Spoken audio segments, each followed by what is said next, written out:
The disappearance of Jeanette De Palma is a shadow that lingers, staining the memory of 1972 with the chill of the unknown. 16 years old and full of life, Jeanette vanished from her quiet suburban home in Springfield, New Jersey, a disappearance that would soon unravel into a tale of horror, ritualistic whispers, and the heavy pall of fear that still hangs thick in the air. Jeanette was the youngest of 3 children, born into a devoutly religious family. Her parents were well regarded in the community, known for their kindness and unwavering faith. Jeanette herself was described as bright-eyed and warm, with a smile that could light up a room. She was a high school student with dreams of becoming a nurse, driven by a genuine desire to help others.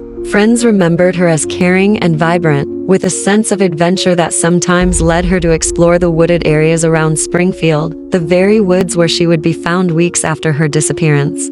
For weeks, her family clung to hope, their faith tested by the creeping dread that slipped through the cracks of their prayers. Volunteers combed the woods, the back roads, the forgotten places where shadows pooled deeper. Hope was a fragile thing, chipped away with every unanswered call of her name. And then on October 8, it was extinguished entirely.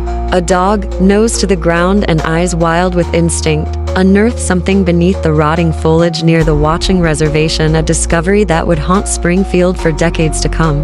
What the dog uncovered first was not her body, but her arm. It jutted from the damp earth, pale and rigid, fingers curled as if reaching for something beyond the grave. The dog's owner, a local resident, staggered back in horror, his voice faltering as he called for help. Authorities were summoned, their lights flickering through the tangled brush like fireflies, illuminating the grim reality that had been unearthed. When they dug deeper, they found her body, decomposing and strangely positioned. Her limbs were splayed unnaturally, and her face, what remained of it, was frozen in an expression that seemed to scream even in death. Her body lay sprawled in the dirt like some grotesque offering, limbs bent and stiffened with the chill of death. Her right arm, twisted unnaturally, had been severed, a grim testament to the violence she had endured. Dark stains marred the earth around her, a whispered echo of something unspeakable. Surrounding her were peculiar objects, crude crosses made of sticks, strange formations of stones that seemed placed with intention. Some claimed they saw remnants of melted wax and animal bones scattered near her resting place, though these reports would fade into whispers, unsubstantiated, but never quite forgotten. The coroner could not determine a definitive cause of death. Her body had decomposed to a point where answers lay buried with her secrets. Flesh had slipped from bone, leaving only the hushed whispers of what might have been. Speculation ran rampant: overdose, strangulation, something darker. Some locals spoke in hushed tones of satanic rituals, of shadowy gatherings in the woods where bonfires burned too late into the night. Old superstitions resurfaced, clawing their way back from the depths of collective memory. Springfield, once quaint and unassuming, now seemed tainted by something unholy lurking just beneath its surface. Authorities struggled to maintain order amid rising fear. Rumors festered like wounds, spreading tales of cults that slipped through the trees like whispers on the wind.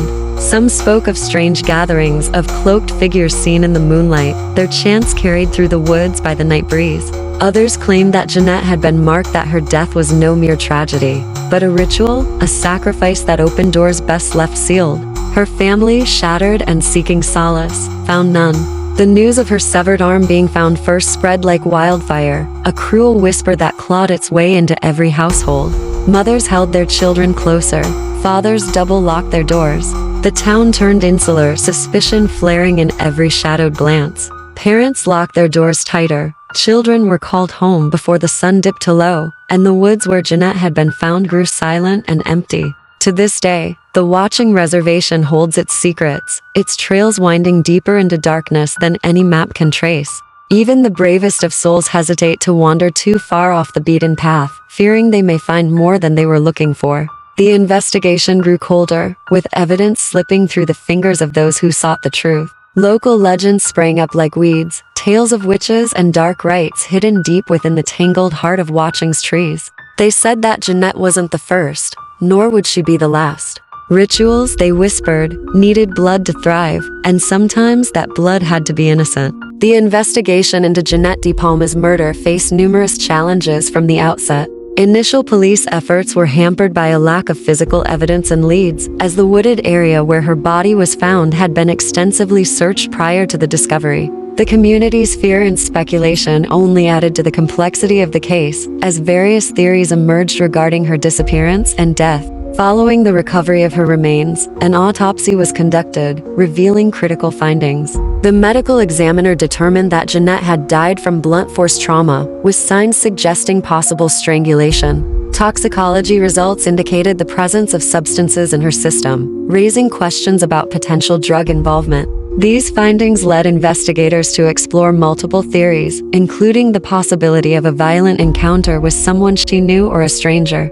The notion of strangulation pointed to a deliberate act, while the toxicology results hinted at a more complicated scenario involving drugs. As the investigation progressed, detectives faced the daunting task of piecing together Jeanette's final hours, navigating through a web of rumors and unverified accounts.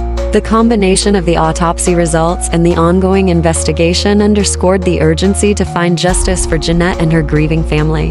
In the wake of Jeanette De Palma's tragic murder, local beliefs and rumors began to circulate, suggesting a possible connection to satanic rituals. During the early 1970s, the area surrounding Springfield, New Jersey, was rife with speculation about the existence of occult practices and satanic cults, which fueled public anxiety. Many residents reported strange occurrences and unexplained phenomena, leading to a heightened sense of fear and suspicion.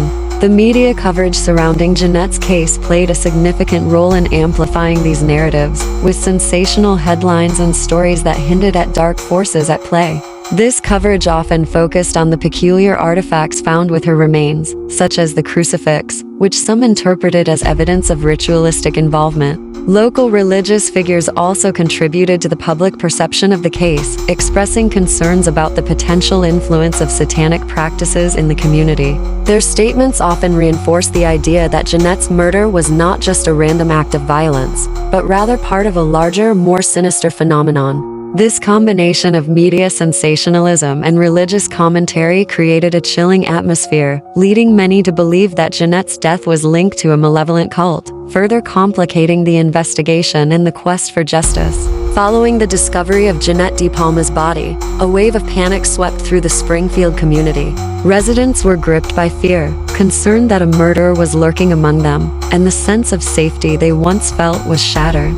Parents became increasingly protective of their children, and the local atmosphere was charged with anxiety as rumors circulated about potential suspects and motives. Key publications, including local newspapers and television stations, reported extensively on the case, often sensationalizing details to capture public attention. Headlines that hinted at satanic rituals and occult involvement further fueled the community's fears, shaping public opinion and creating a narrative that suggested a deeper, more sinister threat. Springfield remains watchful, its people glancing over their shoulders when the nights grow long and the wind whispers through the branches. They know better than to wander too far into the shadows, because some doors, once open, can never be closed. Yet, the trails remain, winding deeper into the woods, waiting for another soul to follow their sinister path, unaware of the echoes that still whisper Jeanette's name. They say that on quiet nights, you can hear her footsteps crunching the leaves, moving between the trees, searching for answers that have long eluded the living. Others claim her severed arm was found long before her body, propped up like some twisted offering, fingers pointing skyward as if beckoning something or someone from the shadows. But whether she lingers as a warning or a witness, no one can say. Only that the woods have never truly let her go, and perhaps they never will. Thanks for diving into the shadows with me, you curious, twisted, and beautifully eerie souls. My name is Penny Flick with Kreep-ish. Share your thoughts below. We're just scratching the surface of true crime, history's mysteries, and all things hauntingly fascinating. Until next time, keep exploring, keep questioning, and always remember, the truth is stranger than fiction.